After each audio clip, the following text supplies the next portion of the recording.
vamos estudar o capítulo 4 do livro A Bíblia e Sua Família, cujo título é Esposas em Angústia.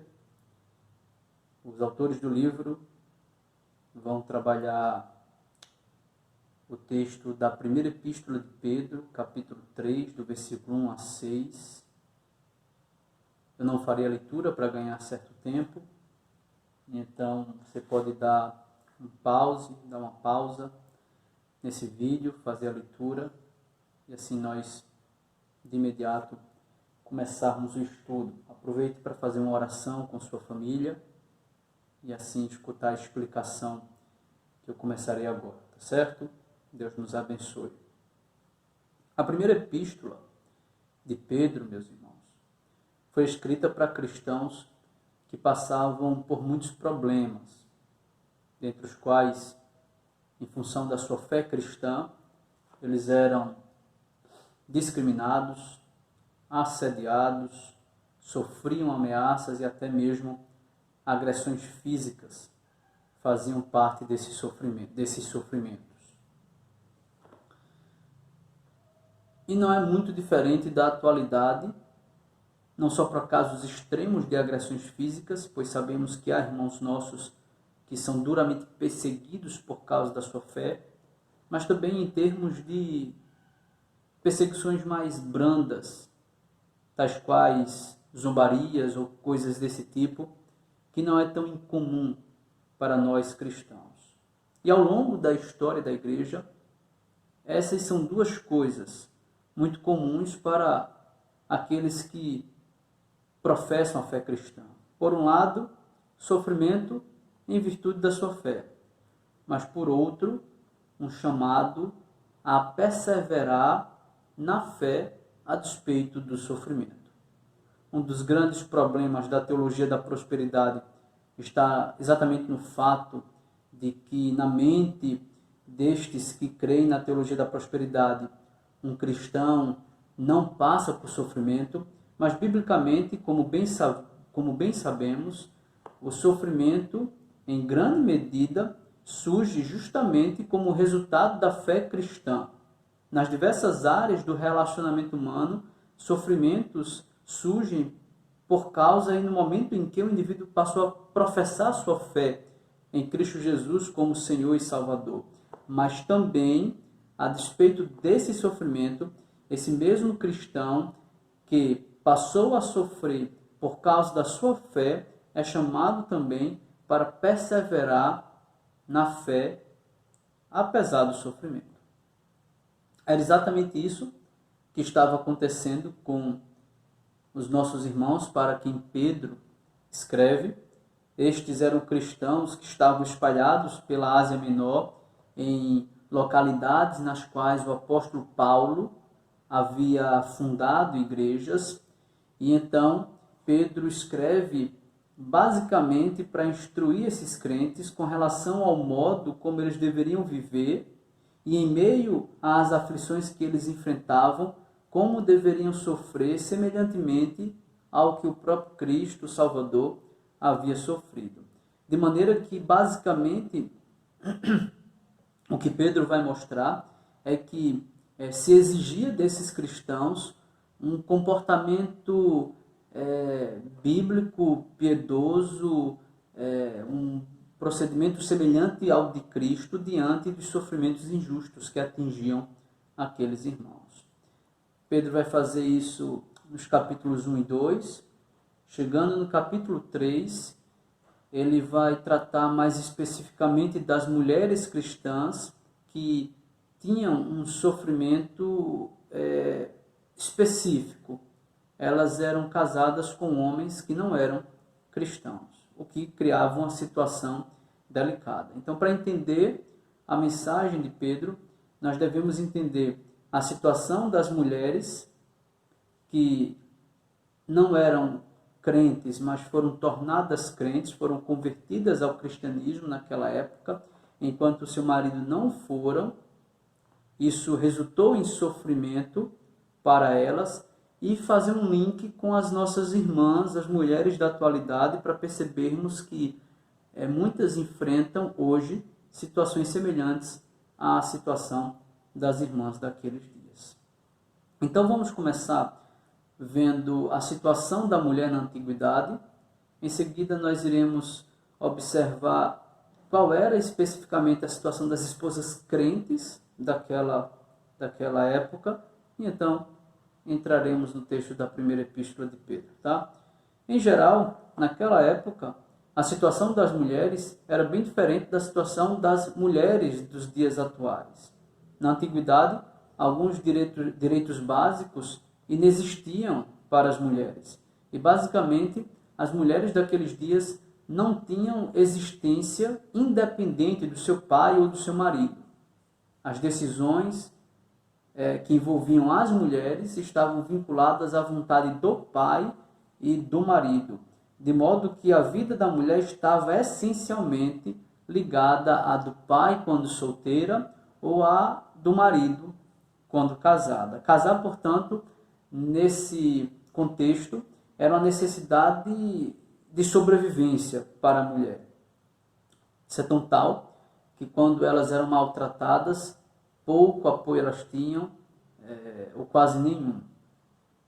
Alguns registros históricos, então, pintam um quadro trágico para a situação dessas mulheres. Eu vou mencionar 4 exemplos para ganhar um tempo aqui em nosso vídeo.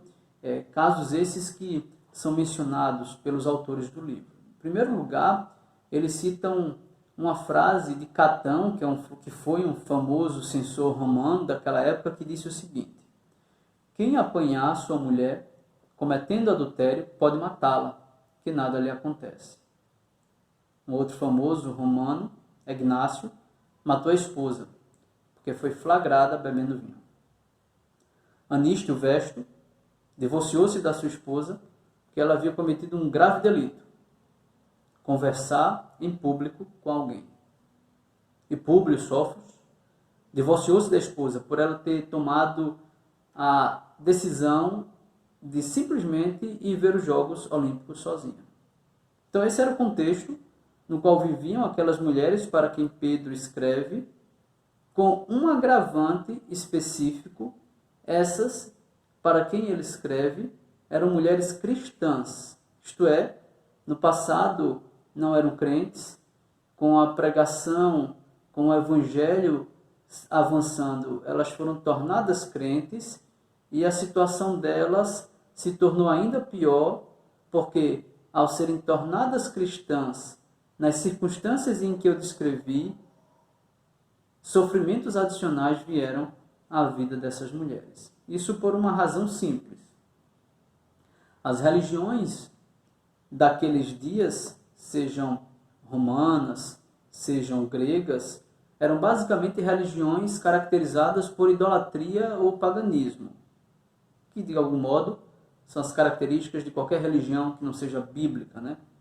O ponto é, essas religiões eram caracteristicamente religiões completamente contrárias à religião bíblica. Culto ao imperador, religiões de mistério, a tradicional religião grega, enfim, tudo girava em torno de idolatria e paganismo. Portanto, imaginem a situação de uma mulher que vivenciava esse contexto idólatra, pagão, mas foi tornada cristã, isto é, abandonou a religião do marido, e agora isto estava representando um perigo ainda maior, porque, em certo sentido, ela estava desafiando a autoridade do marido.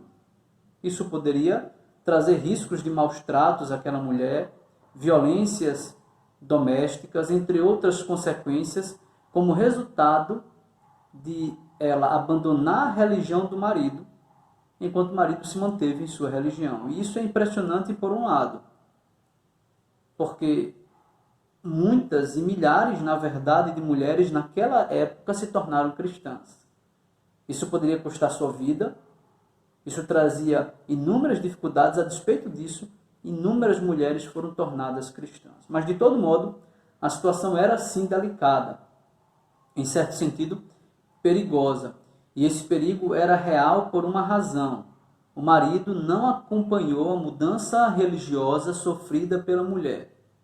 E Essa talvez seja a razão para, nesse texto, capítulo 3, versículo 1 a 7, versículo 7, somente um ser destinado a homens cristãos, casados, enquanto que 6 versículos são destinados a mulheres cristãs casadas. Isso porque Pedro entendeu que as mulheres casadas daquela época precisavam de mais cuidados espirituais do que os homens. Então vamos analisar o ensino de Pedro àquelas mulheres. O que é que elas deveriam fazer e o que é que elas não deveriam fazer? São essas duas coisas que eu quero abordar: o que elas não deviam fazer, o que é que elas deveriam fazer. Primeiramente, o que elas não deveriam fazer. A primeira coisa, então, Pedro diz, Pedro não as encoraja a se separar. É importante frisar isso, pois sempre houve no cristianismo uma ala radical que defendia que a mulher, e também homem, mas me permita manter-me tratando de mulher, a mulher, quando convertida a Cristo, para se dedicar mais abundantemente a Deus, a sua causa, a sua igreja, deveria deixar o seu marido. Dedicar-se mais a Deus, então, na mente de uns, ou desejar possuir uma vida mais espiritual, eles pensavam e eles ainda pensam assim, alguns deles ainda pensam assim, é motivo para divórcio. Isso especialmente ocorre em igrejas pentecostais, né? Ainda ocorre. Mas nos lembremos, irmãos, Paulo trata disso em 1 Coríntios capítulo 7, do versículo 12 ao versículo 16. E basicamente o ensino de Paulo é semelhante ao ensino de Pedro aqui nesse texto, pois ambos vão dizer que conversão de um dos cônjuges, quando os dois são originalmente incrédulos e apenas um se converte, isso não é motivo de separação. E ambos os apóstolos vão afirmar, inclusive, que o cônjuge crente deve se manter fiel, ele não deve dar o primeiro passo buscando a separação com um objetivo santo, o de levar o incrédulo à fé. O ensino bíblico é exatamente este. O casamento é uma instituição da criação, portanto, dado aos filhos de Deus e dado aos filhos da serpente. Se o indivíduo não tiver vocação à solteirice, nos lembremos lá de Mateus 19, o indivíduo deve casar, de maneira que o casamento é uma instituição da criação. Logo, o fato de, em um casamento, apenas uma das partes se tornar cristã, após o casamento ter sido contraído, isso não anula o pacto matrimonial por parte daquele que foi tornado cristão. Isto é, o indivíduo, ao ser convertido ao cristianismo, ele não pode ser aquele que, alegando a fé em Cristo, vai buscar o divórcio para se dedicar mais a Cristo ou simplesmente porque foi convertido ao cristianismo. Apesar disso, ninguém pode ignorar que muitas lutas são inevitáveis para aquela mulher que, casada, foi convertida ao cristianismo, foi tornada cristã após o casamento, porque conflitos são inevitáveis nessas circunstâncias. E para a mulher, em particular, geralmente a luta é solitária. O marido não cristão, via de regra, pouco se importa. Mesmo assim, nessa situação, o divórcio, a pedido da parte cristã, não é uma opção. A esposa crente deve orar pelo marido, deve pedir graça para perdoar as ofensas que ela sofre no lar, deve depender de Deus para a resolução dos mais diversos conflitos matrimoniais. E se ela decidir que o divórcio não é a opção que ela buscará, não tenhamos dúvidas, Deus concederá graça para ela suportar esse cenário realmente difícil. Então, observe. Primeira coisa que nós precisamos guardar na mente. Pedro não começa dizendo se divorciem e comecem uma nova vida. Pedro não diz desistam do casamento, partam para uma nova jornada. Mas também ele não diz se revoltem, não sejam insubmissas contra seus maridos. Ele não muda a ordem da criação a partir da nova realidade espiritual daquela mulher. Pedro não diz algo do tipo, já que o seu marido não é cristão, se submeta, seja uma mulher autoritária em casa, não. Ele tampouco diz, preguem o evangelho a todo tempo, algo do tipo, encha o seu marido com palavras da escritura ou coisas do tipo, não. A primeira coisa que realmente precisamos atentar é o fato que Pedro simplesmente não encoraja coisas desse tipo. Essas são coisas que as mulheres não devem fazer. Mas o que é que elas devem fazer? Então Pedro dá mandamentos aqui. E a primeira coisa que Pedro diz que essas mulheres devem fazer é que elas devem se sujeitar ao seu marido. Elas devem se submeter ao governo do seu marido. Nós já vimos que o verbo sujeitar-se nos estudos anteriores foi retirado do contexto militar e tem basicamente o sentido de colocar-se debaixo da autoridade de alguém que foi colocado em posição de autoridade. Então nós precisamos trazer à mente tudo aquilo que foi estudado nos capítulos anteriores. Eu vou resumir. Basicamente, nós vimos que Deus é o instituidor da família, Ele criou a família. Deus também estabeleceu na estrutura da criação a relação de autoridade e aqueles que se submetem à autoridade. Ele fez isso no contexto de cada um dos mandatos da criação. E ele também mostrou muito claramente que homem e mulher são dignos, tanto um quanto o outro. Eles não há diferença de dignidade entre marido, entre homem e mulher.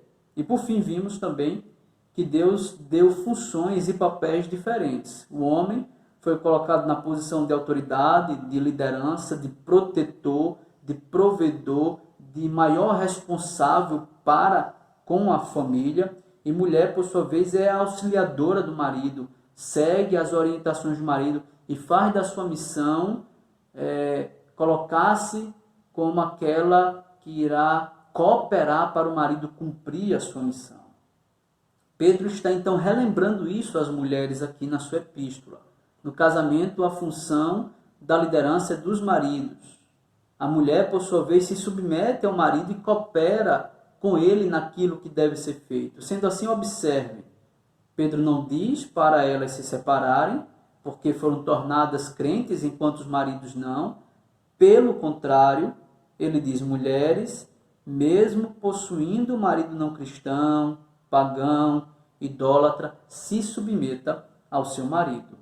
E é interessante que Pedro começa essa orientação com a palavra igualmente. Mulheres, sede vós igualmente submissas a vosso próprio marido. Isso porque, assim como acontece em Efésios, esse é um assunto recorrente na epístola do apóstolo Pedro. No capítulo 2, ele havia falado da necessidade de os cristãos se submeterem às autoridades constituídas por Deus. Mesmo sendo essas autoridades cruéis para com os cristãos, perseguindo os cristãos, mesmo os cristãos sofrendo nas mãos daquelas autoridades, eles devem se submeter à sua autoridade. Nesse mesmo capítulo, capítulo 2, Pedro também vai orientar os escravos a obedecerem e respeitar seus senhores, mesmo sofrendo nas mãos de senhores maus, mesmo sofrendo maltratos e violências por estes homens ímpios, os escravos devem se submeter aos seus senhores. Aqui vemos essas instruções sendo dadas a mulheres que possuem maridos não cristãos. Pedro volta a esse mesmo tema no capítulo 3 e no capítulo 5. No capítulo 3, ele vai dizer que essa é a atitude dos anjos, a atitude de sujeição com relação a Cristo. Os anjos se sujeitam a Cristo. E por fim, no capítulo 5, quando ele fala que os mais jovens devem se submeter aos mais velhos. Sendo assim, semelhantemente a Paulo, o que Pedro está fazendo é mostrar que essa foi a estrutura estabelecida por Deus desde a criação. Uma estrutura na qual existe liderança e liderados. pessoas na posição de autoridade e pessoas na posição de sujeição às autoridades, pessoas que exercem liderança e pessoas que obedecem à liderança daqueles que foram colocados na posição de líderes. E Pedro diz então aqui que as mulheres estão na posição daquelas que são governadas pelos seus maridos. Diante disso, uma observação que eu tenho dado e que o livro dá recorrentemente precisa ser mencionada nesse ponto. A mulher cristã, lembremos-nos, se submete ao marido porque primeiro se submete a Cristo. Portanto, tudo que seu marido deve exigir dela deve ser o que o próprio Cristo exigiria. Isso desobriga a mulher cristã com respeito a caprichos de um marido não cristão que exige da mulher coisas contrárias à sua fé. Certamente muita sabedoria é necessária para esses casos, mas o princípio se mantém. A mulher se submete ao seu marido de acordo com a sua submissão a Cristo. Isso implica em que algumas coisas que seu marido exija dela podem ser descumpridas desde que contrárias à fé cristã. Para isso, a mulher deve buscar a Deus em oração para saber lidar com essas situações. A segunda coisa que esse texto ordena às mulheres, a segunda orientação de Pedro, é que as mulheres deveriam ter uma conduta honesta e respeitosa, a qual seria observada e apreciada pelo marido incrédulo. Vejam aí o versículo 2, meus irmãos. E com essas palavras, Pedro resume basicamente o padrão de conduta que as mulheres cristãs devem ter. E essa é uma temática desde o início da carta de Pedro. Desde o início, o apóstolo está ensinando aos cristãos como eles deveriam proceder em meio a uma sociedade que era hostil para com os cristãos. E basicamente ele diz que os cristãos deveriam ser santos em todo o procedimento. Vejam aí o capítulo 1, versículo 15 e o capítulo 3, versículo 11. A conduta destes nossos irmãos deveria ser exemplar com um objetivo: tapar a boca dos maliciosos. Veja aí o capítulo 2, versículo 12 e o capítulo 3, versículo 16. E semelhantemente, então, as cristãs casadas com incrédulos, com maridos não crentes, devem se conduzir com prudência, cuidado e sabedoria. Devem exercer no lar uma conduta, mesmo seu marido sendo hostil para com ela, de tal sorte que ela mostre ao seu marido um santo procedimento. De tal sorte que a conduta dela venha a tapar a boca do seu marido malicioso. E o que Pedro diz, o que Pedro quis dizer, com conduta honesta, ou com, como diz minha versão, honesto comportamento. Literalmente a expressão significa algo puro, algo limpo. Vem da mesma raiz da palavra santo. Sabemos muito bem que essa palavra tem o significado de algo cortado, algo tirado de uma massa maior e consagrado a algo específico. É nesse sentido que somos santos como povo de Deus, cortados, isto é, tirados, isto é, consagrados a Deus na medida em que fomos tirados do mundo, do pecado e dedicados ao Senhor. Relacionado com a conduta das mulheres no casamento, um comportamento honesto, então, significa uma conduta moral inatacável. Uma esposa cristã, honesta, é moralmente pura. É o que Pedro está dizendo. Portanto, isso certamente significa algo básico. Uma mulher cristã é fiel ao seu marido. Esse é um dever que dá um grande testemunho para o marido incrédulo. Possuir uma esposa moralmente idônea. Possuir uma esposa fiel a ele. E uma segunda qualidade é apontada por Pedro aqui. Ela deve ser respeitosa. E literalmente Pedro está falando de um comportamento cheio de amor.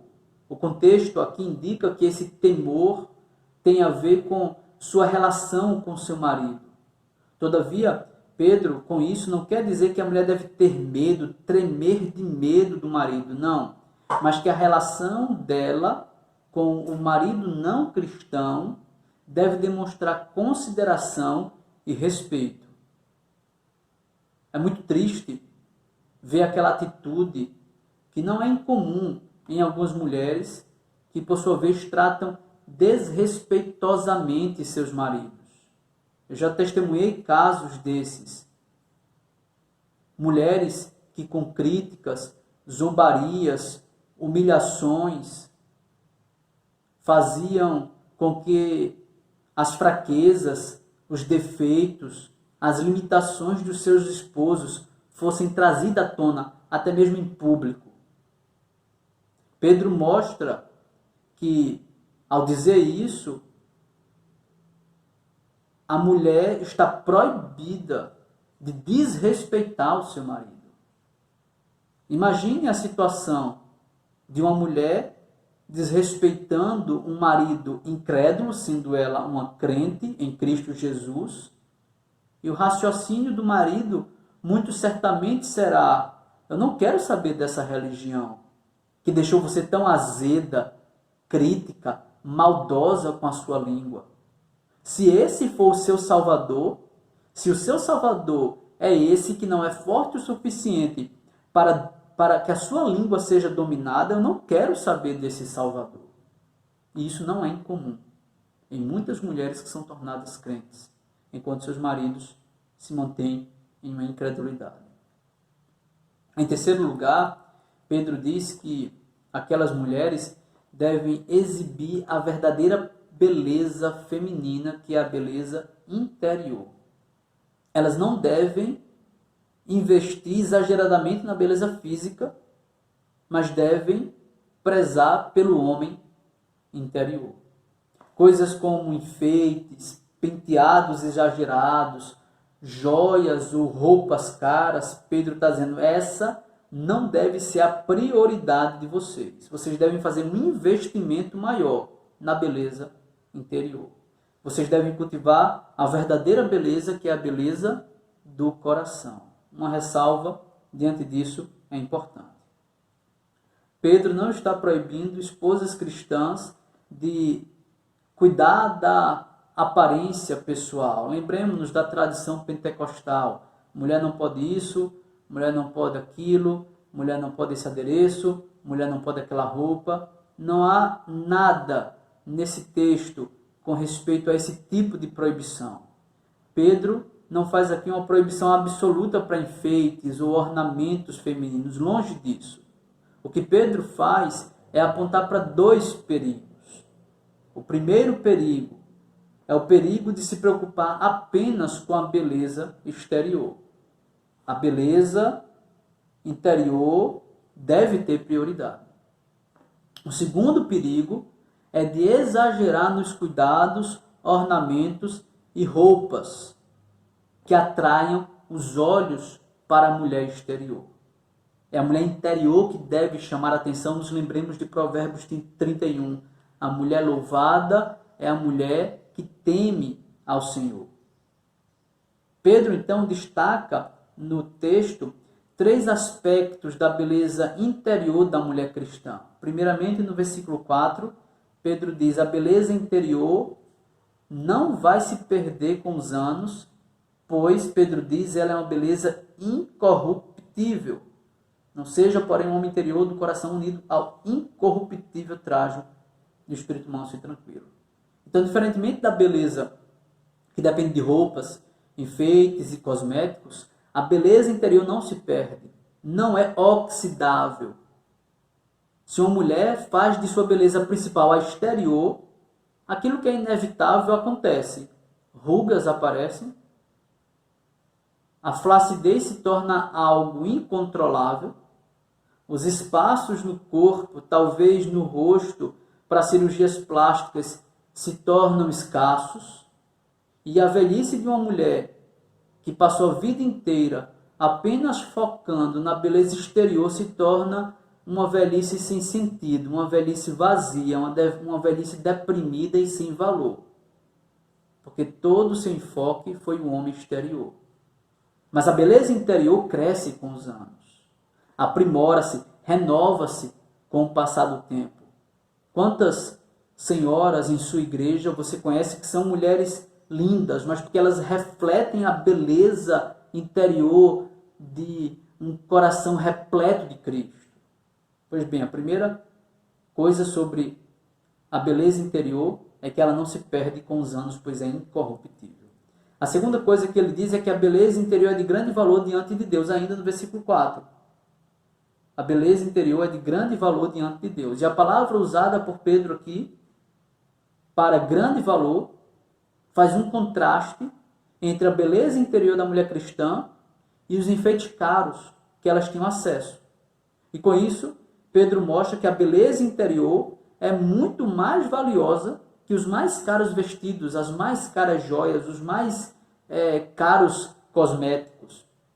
O grande problema para quem vive como se a beleza exterior fosse mais importante que a beleza interior é justamente o fato de que elas tentam agradar a homens. Os homens, para essas mulheres, têm mais valor do que Deus. Logo, elas estão mais focando na beleza exterior, dando mais valor à beleza exterior por esta razão. Mas se viverem pensando em ser bonitas em primeiro lugar para Deus, essas mulheres vão experimentar paz, liberdade e tranquilidade. Serão libertas do temor de homens. Não se importarão em agradar os homens. Uma das piores coisas que as mulheres passam em nossos dias é exatamente essa. Saem de casa pensando se agradarão ou não a homens. E eu digo homens e mulheres, seres humanos, se sua beleza física estará de acordo com os olhos dos homens. Mas uma mulher que foca em Deus e não em homens é liberta do temor dos homens. E passa então a focar, a ser agradável na beleza que para Deus é importante, a beleza interior. Isso não significa absolutamente que a esposa cristã não vai cuidar da sua aparência. Ela deve ser atraente e bonita para seu marido. Todavia, o mais importante é cultivar sua beleza interior, porque isto agrada a Deus. Lembrando, meus irmãos, diferente dos homens, Deus não vê o exterior. Deus se agrada do homem interior. E em terceiro lugar, Pedro também vai dizer que a beleza interior da esposa cristã pode ser resumida em ter espírito manso e tranquilo. Ainda o versículo 4. Como é bom para o marido possuir uma esposa tranquila e calma, uma esposa delicada e consagrada. A vida dos homens é por natureza mais agitada do que a vida das mulheres. Sai cedo de casa, enfrenta trânsito ou anda de transporte público, presta contas com o patrão, com superiores, se estressa no trabalho, volta angustiado. Se ao chegar em casa ele encontra uma mulher ainda mais agitada, o lar vai virar um inferno. O homem chega em casa cansado, estressado, desanimado, pensando no trabalho do dia de amanhã. Mas se ele chega em casa, por sua vez, encontra um lar tranquilo, isso é um oásis, um bálsamo para o homem. É um lugar, o seu lar, no qual ele renovará suas forças para mais um dia de trabalho. Eu preciso então dar uma outra ressalva. É preciso reconhecer o quanto deve ser difícil para uma mulher cristã, casada com um homem não cristão mau, perverso, malicioso, manter um espírito manso e tranquilo. Mas, minha querida irmã, você deve pedir graça a Deus para sustentá-la em sua missão. A gentileza e a doçura de espírito acaba por atrair pessoas. E talvez isso aconteça com o seu marido não cristão, que, vendo sua mansidão, sua tranquilidade, será levado a elevar os seus olhos para Cristo, por ver uma mulher que ele não trata como deveria tratar, ser mansa e ser tranquila no contexto do lar. E Pedro encerra o seu texto citando mulheres piedosas do passado que colocavam sua esperança em Deus e que eram governadas pelo seu marido.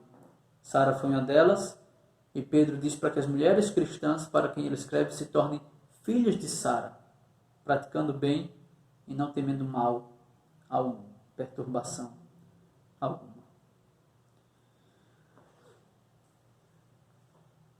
Pedro diz tudo isso conjecturando um possível efeito que a fidelidade das mulheres com respeito a essas instruções causaria na vida dos maridos não cristãos. Ele faz isso no versículo 1 do capítulo 3. Para que, se ele ainda não obedeça a palavra, seja ganho sem palavra alguma. Não é que a mulher ficará o tempo todo calada sem nunca falar de Cristo no seu lar. Mas o ponto é, para contextos onde é um marido perverso, é um marido malicioso, é um marido mau com quem a mulher cristã lida, é melhor que ela, seguindo as instruções de Pedro, sem falar diretamente de Cristo ou insistentemente pregando o Evangelho de Cristo, ela alcance aquilo que certamente é o objetivo desta mulher fiel a Cristo, a salvação do seu marido. O marido não cristão não vai ser atraído ao Evangelho por meio de um penteado estonteante da esposa cristã. Ele não vai ser atraído ao Evangelho por um odor agradável de algum cosmético que ela usa. Não são as roupas caras da esposa que vai atrair um marido a Cristo, não. O marido não cristão será ganho para Cristo por uma esposa que não seja egoísta em querer fazer tudo do seu jeito, por uma esposa que não seja briguenta e pronta para toda discussão, que não seja uma mulher rancorosa, iracunda, ressentida para com as ofensas do seu marido. Ele será ganho por uma mulher, segundo Pedro aqui fala, por uma mulher que possui um espírito manso e tranquilo diante de ofensas e provocações. Concluindo, eu encerro trazendo algumas palavras mais práticas para alguns grupos de pessoas. Porque, primeiramente, esse capítulo deve, de alguma maneira, falar com o coração dos homens. Esse capítulo deve fazer, meus irmãos, homens, fazer-nos refletir sobre as angústias de muitas mulheres cristãs, o sofrimento que elas passam, não só com maridos não cristãos, mas com maridos cristãos como eu e você. Sabemos que muitas mulheres são espancadas pelos seus maridos. Maridos zombam das fraquezas de suas esposas. É estarrecedor a quantidade de homens que negligenciam as necessidades físicas e espirituais de sua esposa. Homens, vocês foram chamados para amar e respeitar sua esposa, compreendendo a situação em que vive. Leiam atentamente o versículo 7 desse mesmo texto, 1 de Pedro 3, e percebam que vocês devem cuidar de suas esposas, reconhecendo que muitas são as angústias que elas passam, cujo culpado é você, homem cristão em particular. Mas também preciso dar uma palavra para você, minha irmã cristã. Você que está sofrendo nas mãos de maridos não cristãos difíceis. Só há uma maneira de você conseguir ser a mulher que Pedro instrui que você deve ser, aqui, nesse texto. Se você tentar por si própria, você não vai conseguir. Observe, Pedro escreve estas palavras para mulheres cristãs. Logo, somente em Cristo é possível você cumprir em sua vida essas instruções. Somente em Cristo você vai conseguir perdoar as ofensas do seu marido. Somente em Cristo você vai poder nutrir amor por um marido mau. Somente em Cristo você se submeterá a um marido que não parece com o seu verdadeiro Senhor. Somente em Cristo você de fato irá conseguir ser esposa que refletirá no seu agir o que a igreja deve ser para a pessoa de Cristo Jesus. E talvez, sendo essa a vontade de Deus, os seus esforços serão usados por Cristo para salvar o seu marido. Uma palavra final, então, aos que não são casados, às mulheres que não são casadas. Vejam, esse texto vai dar mais uma razão para você não se relacionar com alguém que não seja cristão. Há mandamento, e só o mandamento bíblico já deveria ser suficiente para mostrar que você, mulher cristã, não pode se relacionar com alguém que não seja cristão. Pedro aqui conjectura a possibilidade de uma mulher incrédula, casada, então ser tornada cristã. E com isso a gente tira então outro motivo para que você fuja de relacionamentos que não sejam no Senhor. Uma questão pragmática. E que questão é essa? Você observou, através dessas palavras, que um marido não cristão, na sua vida, pode ser um verdadeiro obstáculo para a sua felicidade, ainda que sua felicidade esteja em Cristo. Um marido pode ser um estorvo para a sua vida? Pois bem, não só pelo mandamento bíblico, isso já deveria ser suficiente, eu repito, mas também por esta questão útil. A melhor coisa que você tem a fazer é procurar uma pessoa crente para você casar. Alguém que tem os mesmos anseios, as mesmas esperanças suas. Fuja desse perigo. Fuja disso que no futuro pode ser de fato um obstáculo até mesmo para o seu relacionamento com Cristo. No mais, que Deus possa abençoar as minhas irmãs que estão lutando essa luta. Dependam de Cristo. Corram para Cristo.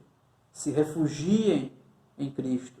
Dele tirem força, se recordando do que ele mesmo diz, do que Paulo diz.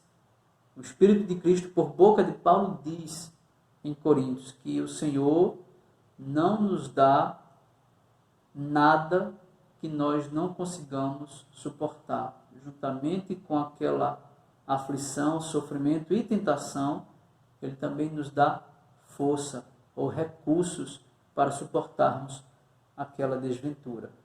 Que Deus nos abençoe. Amém.